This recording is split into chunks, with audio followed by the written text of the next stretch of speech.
Before the MCU got its formula right, Fox gave us some of the most awkward, campy, and unforgettable superhero films of the 2000s. With the new Fantastic Four movie on the way, I figured I'd revisit the original two Fox films, and yes, even a 2015 reboot. Now, why do you ask? I thought it'd be fun to rewatch these films with a different perspective, and they were part of my childhood. Rewatching the first two Fantastic Four movies brought back hella memories. From the shady power related puns, Same old Reed, always stretching, reaching for the stars with the weight of the world on his back. To be seen and heard. Why the lump face? Let's talk in my office. to the shameless product placements. It's just peak 2000 superhero cinema. So anyway, let's get into my rewatch, starting off with the 2005 Fantastic Four film. Just a heads up, I watched the extended version of the 2005 Fantastic Four film, which adds a bit more context to the characters and their motivations. While watching the extended cut of the movie, I noticed they had a small intro scene that gives backstory to each character, and it was completely cut from the theatrical release. It's nothing mind-blowing, but little touches like this go a long way in establishing who these characters are before the plot kicks off. The movie starts with Reed visiting Victor Von Doom to pitch his space experiment. Victor agrees to fund Reed's experiment but wants majority control of everything they find. Reed agrees to his terms, as well as listing to help us Susan and Johnny Storm for the mission. While in space, a cosmic storm happens and affects everyone on board the ship. In the extended version, there's actually a deleted scene that shows the aftermath of the accident. Ben!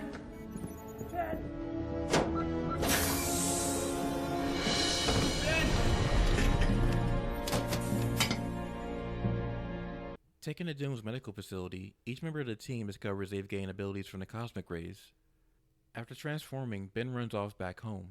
Ben tries to reunite with his fiancée, but she's terrified by his new appearance. Grief-stricken, he sits over the Brooklyn Bridge contemplating his life. While there, he prevents a civilian from doing self-deletion, but causes an accident. The accident on the bridge causes chaos, but Johnny, Reed, and Sue step in to help, managing to save civilians. The public sees them as superheroes for the first time. Due to the accident that happened up in space, Victor's company begins to tank, and he's ousted from the board, which leads to him wanting to get revenge on everybody. Later, the four of them move into the Baxter building and begin testing their new abilities. It's also around this time where Victor changes his mind about marrying Susan, but that scene was cut from the movie.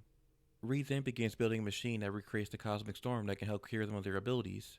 Victor manipulates Ben, which causes friction between him and Reed. Another deleted scene shows the interaction between Johnny and Victor, where he manipulates him. I don't want to break up the band, but you're the one that people want. Don't you think it's time to go solo? Victor then tricks Ben into using the machine to cure him of his powers, then knocks him out and kidnaps Reed. After successfully capturing Reed, Victor attempts to destroy the Baxter building with a heat-seeking missile, which Johnny is able to destroy. Sue then heads off to rescue Reed and confronts Doom, but is overwhelmed. Ben arrives with his powers restored and battles Doom, which leads them out into the streets. Using their combined abilities, Reed, Susan, Johnny, and Ben team up and defeat Dr. Doom. A party is held after. Reed proposes to Susan, and she says yes. In the after-credits scene, Doom's remains are shipped off to Latveria, and the movie ends. Now that we've recapped the first movie, let's move on to the sequel, Rise of the Silver Surfer. The movie starts with strange environmental phenomena around the world. Meanwhile, the Fantastic Four are being celebrated as celebrities. Reed and Susan are also planning their wedding. The government sends General Hager to ask Reed to investigate the strange readings, but Reed refuses due to his and Susan's planned wedding. However, he secretly builds an energy reading device for the government in secret. During Reed and Sue's wedding, Reed is alerted from his device about a strange energy signature coming from a meteor. This meteor is revealed to be the Silver Surfer. Johnny pursues the Silver Surfer until he's stopped in his tracks and swiftly defeated. After his encounter with the Silver Surfer, Johnny suddenly gains the ability to swap powers with the rest of the team through touch. Revived from the Silver Surfer's cosmic energy, Doom goes to confront the Surfer, which leads to him being attacked. Strangely, Doom is miraculously healed from his encounter with the Silver Surfer. Later, Reed discovers the next location where the Surfer might head to next, which happens to be London. While in London, they're unable to stop the Surfer from creating a crater, but are able to save civilians from the chaos. Restored to his original look, Doom returns and works with the government, much to the Fantastic Four's dismay. The Fantastic Four are able to capture the Silver Surfer with help from Doom and the government. The Surfer is then imprisoned and tortured by the military, who want to know why he's on Earth. Susan breaks into the interrogation room and speaks to the Surfer, reveals he serves Galactus. Meanwhile, Doom convinces General Hager to let him study the Surfer's board, but betrays them, killing Hager in the process. Now possessing the board, Doom is much more powerful. The Fantastic Four manage to free the Silver Surfer and escape the military base, pursuing Doom. Susan is fatally wounded by Dr. Doom while trying to shield the Silver Surfer from being harmed. Without any other options, Johnny absorbs the combined powers of everyone and fights Dr. Doom and defeats him. During the battle, Doom loses control of the Silver Surfer's board. With his board back in possession, the Silver Surfer revives Susan and heads off to confront Galactus. The Surfer detonates a massive burst of energy which destroys Galactus and seemingly himself. Later, Reed and Sue finally get married. Suddenly, Reed gets the alert that Venice is sinking into the ocean. Together, the Fantastic Four head off to investigate as the movie ends. In the post-credit scene, the Silver Surfer's body floats through space until his eyes open, indicating that he's still alive. Now we've covered both films, we can finally focus on the Fantastic Four themselves and see which versions are fantastic and which ones flamed out. If I could describe Egon Griffith's Reed Richards, it'd be charming. And in a trillionth of a second, it expanded exponentially to what became the universe we know today. Wow, you're really smart. Thanks, Candy. That means a lot to me. He's literally the perfect casting for Reed Richards, and damn it, he belongs in the Mount Rushmore for perfect castings. If there's one thing I remember about these Fantastic Four movies, it's his portrayal of Reed. It's interesting to see that this version of Reed has commitment issues. It's constantly shown how he can at times choose his personal projects over Susan throughout these movies. In the 2005 film, Reed starts off as a man unsure of himself. He also somewhat believes that Victor Von Doom is better than him in some ways. But I love how Ben and Sue get on him for believing that. He's smart, he's powerful, he's successful. Well, maybe you should date him then. Ben. In 2 years, and all you can say is that you're happy for me and some other guy? Victor may be a lot of things, but at least he's not afraid to fight for what he wants. After the public recognizes the team as superheroes, he becomes a de facto leader. By the sequel, he's grown into that role, standing up to General Hager in one scene. I'm one of the greatest minds of the 21st century. I'm engaged to the hottest girl on the planet. And the big jock who played quarterback in high school, well, he's standing right in front of me asking me for my help. And I say he's not gonna get a damn thing unless he does exactly what I tell him and starts treating my friends and me with some respect. It's also kind of funny how Reed gets his signature white color size from the cosmic rays. The comic reason for him having white temples was due to the horrors of war. One issue I have with his portrayal in the sequel is that it tries to show Reed burdened by the looming threat of Galactus, but the tone never gives that weight. Besides that, I would have preferred to see this version of Reed in Doctor Strange Multiverse of Madness rather than John Krasinski's version. I can never hate Jessica Alba because, you know, she's Jessica Alba. Leave me alone! Akira! She was okay as Susan Storm. She was underused and not given much development in both films.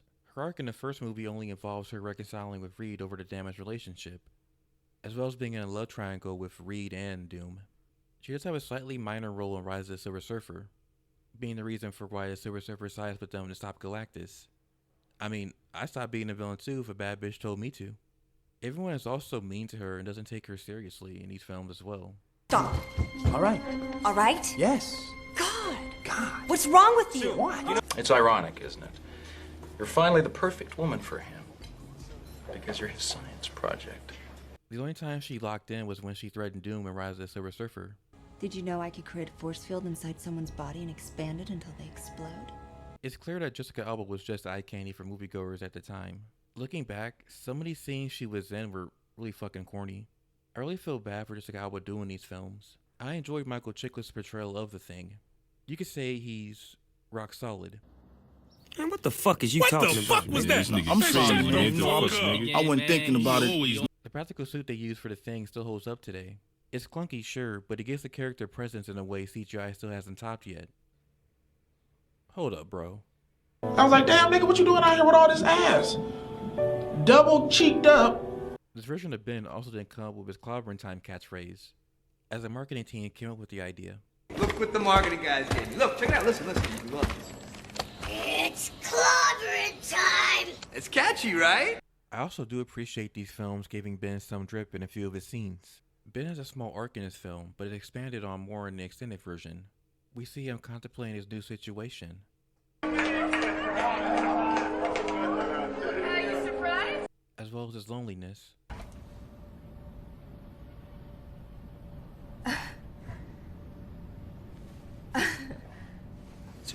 These scenes add more context to why he's angry with Reed later in the film. His arc is wrapped up by the end of the movie. In Rise of the Silver Surfer, he doesn't really have much to do. He serves more as the comic relief throughout the film. Oh,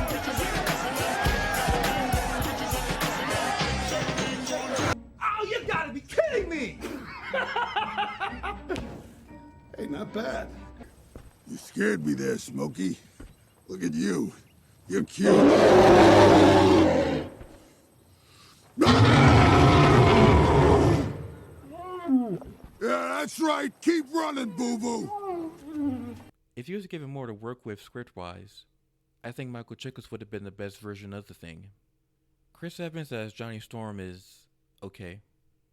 I don't really have much to complain about his portrayal of Johnny, is what I would have said before watching the extended version of this film. He comes off as a creep in a deleted scene from the movie. Did it just get really hot in here? Yeah. I don't... Is it hot in here? Yes. It's like a sauna in here. It's been like this all day. What was the purpose of this scene? He's also insensitive and kind of a man-child as well. Where are your ears? There again. What if I don't want to be normal? I didn't turn into a monster. You even hear yourself? Who do you think you are? Why is everyone on my ass? We do get a moment in the extended film that gives him some development as a character, in the bar scene where he gets humbled. Is that all you do? Bar tricks, stealing chicks?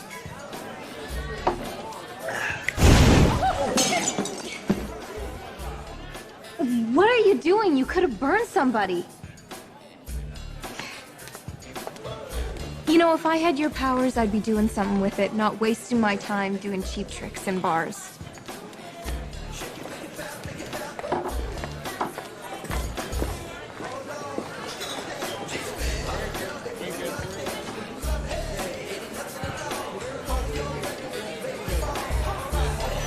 I wish they gave Chris Evans more to work with if he had a decent script. Kerry Washington as Alicia Masters was okay.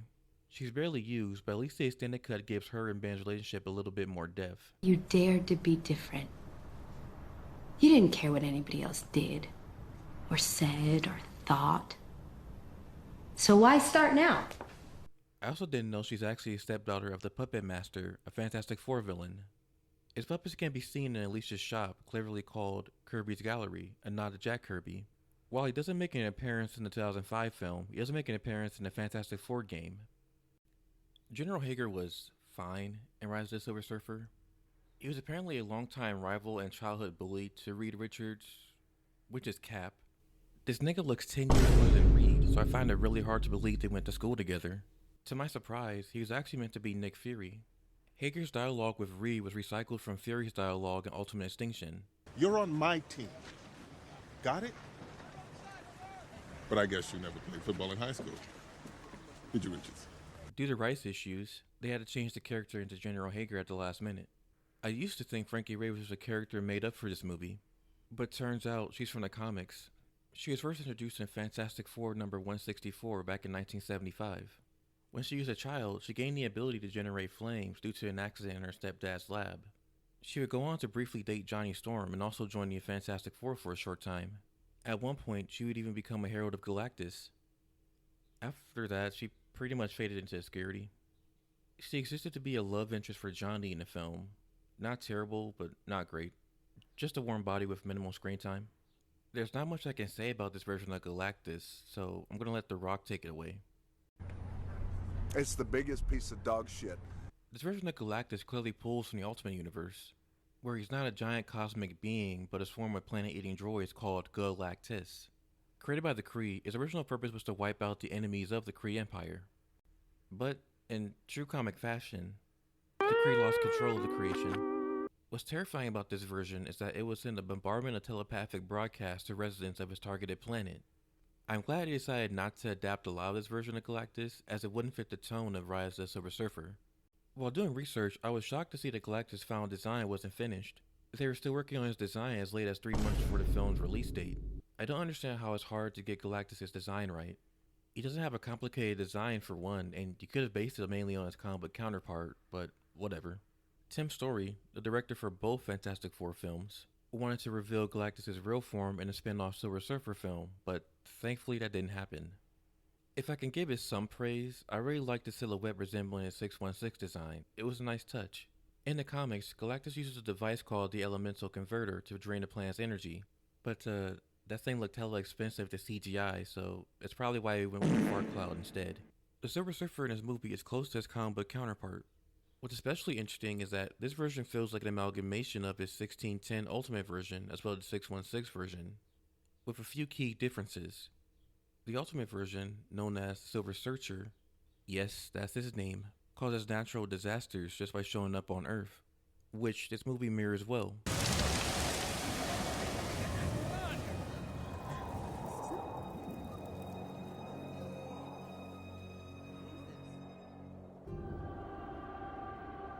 In the main Marvel universe, heralds usually just scout a planet and report back to Galactus.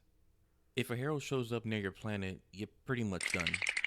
So it's interesting to see this version of the character actually prepare Earth for Galactus by making craters around the planet.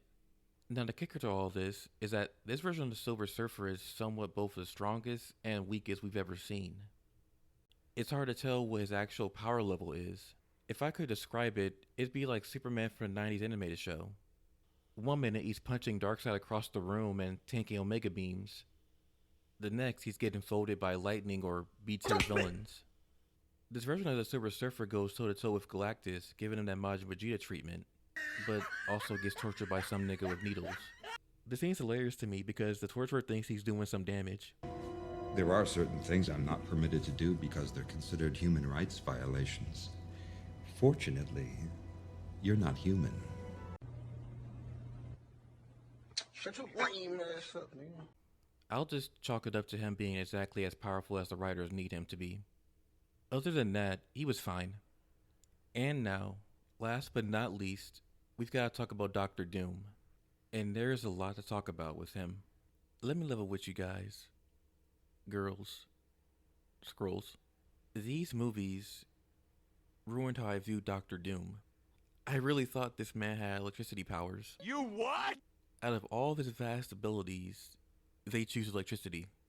This has got to be the least threatening version of Dr. Doom I've ever seen. Broadway thinks he's him.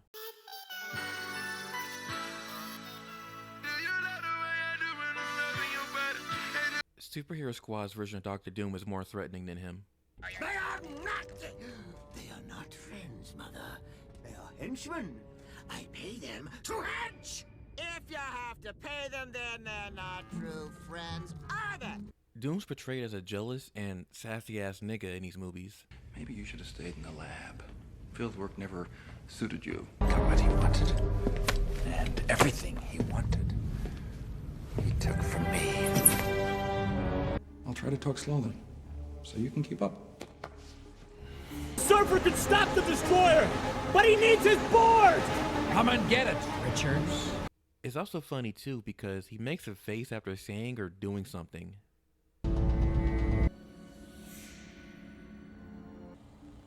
I've seen a complaint online that Lex Luthor was made into an evil Elon Musk type of character over the years in comics, television, and movies.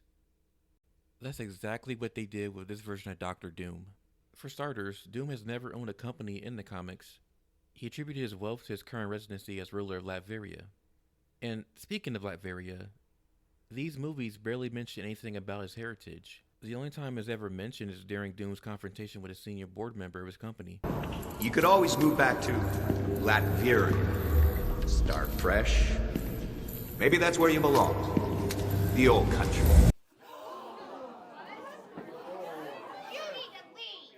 The only time we see Latveria is in Rise of the Silver Surfer, where Doom was shipped off to and put into his castle, which they somehow made boring looking.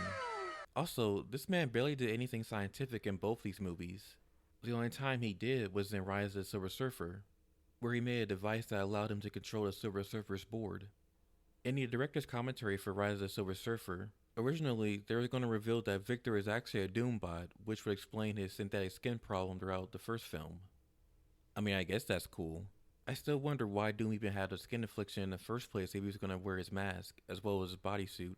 To give them some credit, I do like that he gets to wear his armor in Rise of the Silver Surfer. All this to say, they truly gentrified this version of the character. Till this day, I believe Avengers Earth Maya's heroes did an amazing job with portraying Dr. Doom. He still is the best version we've gotten on screen. Besides the deleted scenes that helped understand character motivations, there were some other scenes that were fun. Well, I guess that's what I thought you always wanted. A stronger man. And scenes that were unintentionally funny. I wish my wife would disappear. After rewatching both films, I've realized that the 2005 Fantastic Four movie is more character-driven than Rise of the Silver Surfer. The first movie gave the characters time to breathe and let their dynamics develop naturally. The sequel tried to give us those same kinds of moments, but they didn't hit the same. That said, one thing both movies nailed was the cast chemistry. Their interactions felt natural, like a family trying to figure things out together. Also, it didn't dawn on me until now, but outside of Galactus and Doctor Doom, they don't really fight any other major threats. Just crooks. Susan mentions this in the scene. The city's trying to charge us for 3 squad cars they say we destroyed. It was during that armored car robbery, but I only remember 2 squad cars getting thrown. These movies also leaned into the early 2000s superhero trend of powers being used in conventional ways.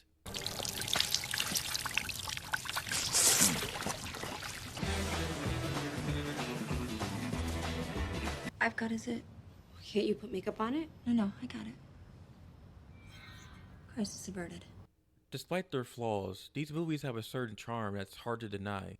They're time capsules full of mid-2000s style. And honestly, they still hold up better than expected. Now that we made it through Fox's first swing at the Fantastic Four, it's time for the 2015 reboot. Full Metal Alchemist. Full Metal Alchemist. The cast and crew of the original Fantastic Four signed on for a 3-movie deal originally. The third film was supposed to give Ben and Felicia a bigger role, focusing more on their relationship. Jessica Alba wanted to introduce Franklin Richards. Writer Don Payne also had plans to bring characters like the Inhumans, the Nihilists, and the Skrulls to the big screen. There were even talks of a Silver Surfer solo film, which ended up going nowhere. Thank God. After Rise of the Silver Surfer underperformed at the box office, all those plans got quickly buried. Fox decided to scrap the trilogy and reboot the franchise entirely. Which leads us to now, talking about the film that changed the game for how film directors should not make a fucking superhero movie. This is actually the first time I've seen this movie, so I'm going in blind. I skipped out on watching this back in 2015 due to reviews by critics, YouTubers, and it didn't look interesting to me. Around that time, Hollywood pretty much thought dark and gritty was the way to go with superhero movies. Even the Power Rangers got that dark and gritty special. It was disappointing that Fox thought this would work for reimagining the Fantastic Four for a reboot movie. But anyway, let's get into the film. In his reboot, Reed's a young genius recruited by Dr. Franklin Storm to develop a teleporter at the Baxter Foundation. With help from Susan, Johnny, and Victor Von Doom, the team cracks interdimensional travel and discovers a strange, unstable world called Planet Zero. Reed convinces Johnny, Victor, and his childhood best friend Ben to venture there, but things go sideways fast. Victor is seemingly killed during their escape, and the others return altered. Their pod's return causes a shockwave that hits Susan, giving her powers as well. Dr. Harvey Allen and his team intervenes, securing the group at the Area 57 military base. Reed escapes and goes off-grid for a year, while Johnny, Susan, and Ben turn to living weapons, working for the government. Eventually, Reed is captured and brought back to Area 57. Reed is convinced to work on the Planet Zero project again, in exchange for resources to develop a cure for his condition. When they revisit Planet Zero again, Doom is discovered to be alive somehow, now fused with the alien world, and hell-bent on destroying Earth. He massacres the staff at the facility, including Dr. Harvey Allen and Dr. Storm. Reed, Sue, Johnny, and Ben come together as a team, defeat Doom, and save the planet. The movie ends with them claiming their identity as the Fantastic Four. So, yeah, this movie happened. Now, how did the characters hold up through all of this? Reed is pretty much in line with his Earth 1610 counterpart, well, the early version of the character before he became the Maker. He's awkward, and wants to prove himself capable. He was okay in the film. This version of Susan is actually an orphan from Kosovo, who's adopted by Franklin Storm. She's also a genius who befriends Reed during his time at the Baxter Building. That's pretty much it about her. She was decent. This version of Johnny is a genius, which is a newer take for the character. He's also a troublemaker as well as a car enthusiast, which is comic accurate. He also says pretty racist jokes in this movie too. Is that Adolf? Long time. Still not German. I'm sorry, this is Borat. Borat's a dick. He was pretty much meh in this movie. Ben is certainly a character. He's a childhood friend to Reed, and that's pretty much it. If I'm being honest, he's an afterthought in this movie, as he doesn't get much screen time like the other characters did. I do like how they treat Ben's transformation in this film, as it is more of a body horror element to it. Him not having clothes on gave me PTSD. Also, he looks like a dry piece of Popeye's chicken. All this to say, I don't have much of an opinion of him. Victor is portrayed as an angry, reclusive genius in this film. He's also a jealous dude. Just look how he berates Reed for talking to Susan. You're supposed to be down here working. Yeah, I am. That's what we've been doing. He's also an arrogant person as well. From a story standpoint, he didn't really have a reason to turn evil. He just decides that Planet Zero is his new home and needs to destroy Earth to protect it. Instead of electricity powers like his predecessor, he has telekinetic abilities, which is in line with his comic book counterpart. Other than that, he was pretty much bad in this movie. It's not a surprise that this film wears his Ultimate Universe inspiration on his sleeve, and it shows. Each character in the film is somewhat based on their 1610 counterparts. However, the comparisons end there. I will give the film credit, as the first 30 minutes does follow Ultimate Fantastic Four issue 1, if not loosely. Besides a couple of different scenes from the film, and Dr. Storm being a nigga, it's almost a one-for-one recreation. This movie was going for a dark and gritty take on our characters, and it accomplished that. The way they receive their powers is horrifying. Well, at least Victor and Johnny's are.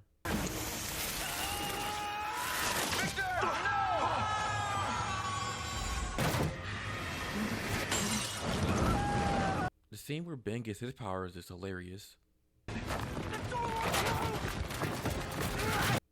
And if I can be honest, this has gotta be one of the least comic-inspired superhero movies I've ever fucking seen.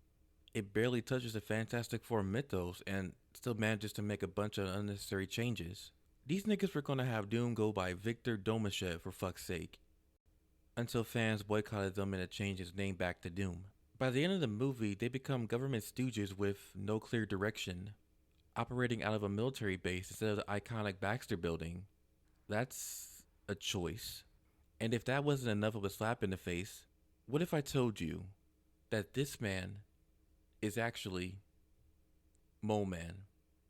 They pulled the same bullshit Man still did with Jimmy Olsen. The chemistry between the actors in this movie felt off. It feels like they're co-workers trying to get along at a company function. How about the big brain and its neurons? How about the big brain and her neurons? How about two guys, a girl, and the thing that nobody wanted? Hey, we both know that you could take him. It's a shame because the entire cast are talented actors. They really got screwed over in this film big time. It's rare that I walk out of a superhero movie and say to myself, I'm cool off a sequel. Who the fuck would want to see a part 2 of this movie? It felt like a waste of time, money, and resources. I'm upset I won't get back the hour and 42 minutes of my life watching this film. The only other time I felt that way about a movie was Suicide Squad. Now, I don't want you guys to think I'm saying these movies aren't as bad as people made it out to be, or these movies are a beautiful, messy masterpiece. Whatever the fuck that means. The critics are right. These movies were truffle butter with whipped cream on top. I appreciate the campiness of Fox's first attempt at the Fantastic Four films, and they're a product of their time. I want to forget everything about the 2015 Fantastic Four film altogether. Besides that, it was fun revisiting these films in anticipation for Fantastic Four First Steps. There's also a really cool fact about each Fantastic Four film. Each film has been released exactly 10 years apart from each other, which is pretty cool. If you enjoyed this breakdown, do me a solid, hit the like button, subscribe, and turn on the notification bell so you don't miss out when I drop more heat. Or mid. Either way, I'm talking about it. And I'll catch you guys in the next one.